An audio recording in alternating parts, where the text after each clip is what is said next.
At first I Let me sum up. The war is a crime. The war is just. Not only is crime, What it's I crime. want to do is try to change the terms of this discussion. When I let you, you can. Because in these things, the twain will never meet here. But if we start to talk, ask if the war is sensible, practical, logical, sustainable, winnable, we actually might move this discussion a bit forward. Mr. Benjamin, hypothetically, what's a good war? Tell me a positive outcome of this, something that you would think, certain events which would transpire in which you would say, damn, not bad. I'd rather answer what he said. Really. You No, know what I mean? 'Cause no, first you- of all, let me just say this, man. You gotta Look, ask. Let me just, I would rather respond no, to him. I will All right, again. Look. Again, let me just say, listen. the last good war I saw that this country was involved in was World War II. All right? That's the last good war I saw. And why? I mean, it doesn't take a genius to figure out why. I mean, we were confronted with a fascist maniac who really could conquer the world. I mean, Saddam Hussein, see, I don't really give a, you know, I mean, look, so to talk about that Saddam Hussein was a danger to us, it's nonsense. You know, I mean, it's nonsense from every point of view. And if you give me a chance to talk, I'll show you it's nonsense, all right?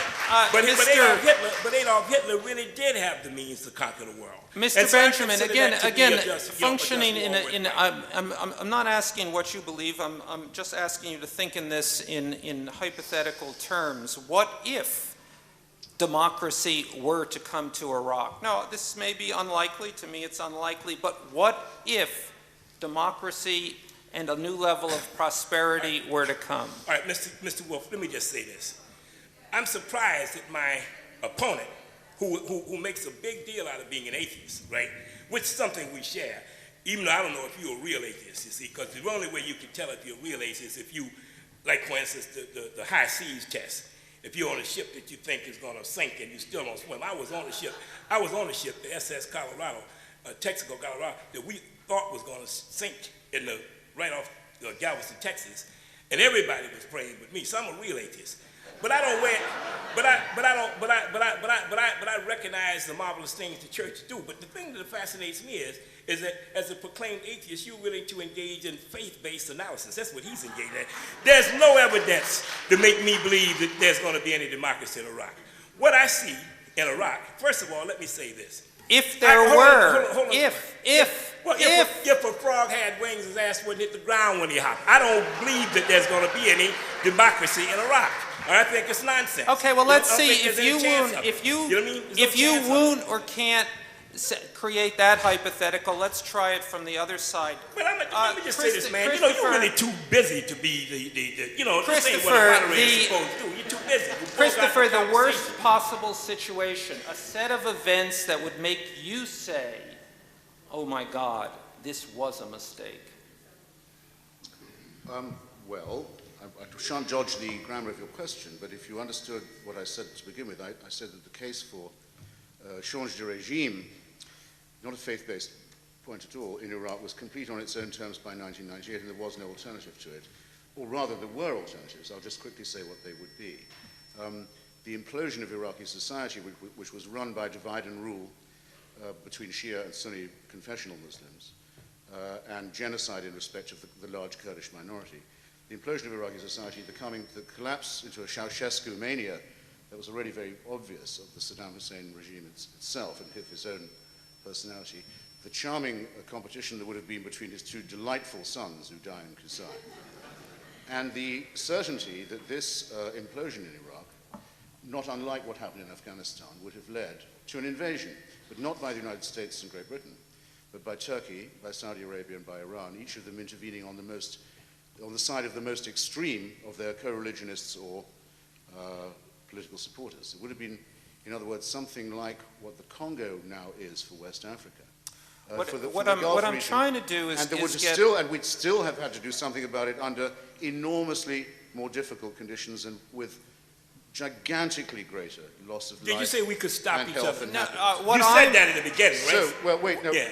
I'm sorry for a long throat. I'm just curious to know. I'm sorry for a long throat clearing, but yes, I can imagine. I wake up every morning thinking, what if we've gone in too late? What if this all goes wrong? What if Zarqawi's people can't be beaten? What if Shia sectarianism takes over the Shia vote? What if it's all too late and it goes south? Well, you should worry about this as much as I do. Okay, you wouldn't be spectators to that, ladies and gentlemen. Under that circumstance, just let me You have to clarify. hope that doesn't happen. If that is the case, let's put it in terms of American resources. If it goes to, as it did in Vietnam, which we will return to, 50,000 lives, at what point do you say, this was a mistake, we just can't afford it, and woe that we could undo it? Well, I was at the opening of the Vietnam Memorial in Washington when it was still a ditch of mud and just those wonderful stones from Yin, and I shall never forget the day I went, and walking along the wall and tracing all the names, which, as you know, are chronological, not alphabetical. And the first one, or two or three, as you perhaps don't know unless you've visited, is from 1954, when no one even knew the United States was in Vietnam, except Colonel Lansdale and his CIA backers. And to realizing then, that's what being lied into war is like. I think every single casualty in that war, I'm so sorry. It's hell to talk and realize that no one's been listening. Or understanding a single bloody word one said, but in my opinion, I'll condense then. Every single life lost in that war is the result of, I agree with Dr. Benjamin about this, a criminal and illegal attempt to prolong the life of French colonialism in Indochina. If anyone can fail to see the difference between that and trying to rescue Iraq from implosion and help it to establish a federal democracy, as well as to disarm it, then I'm sorry, I think that all distinctions must have been thrown overboard. Well said. Mr. Benjamin, would you like to respond?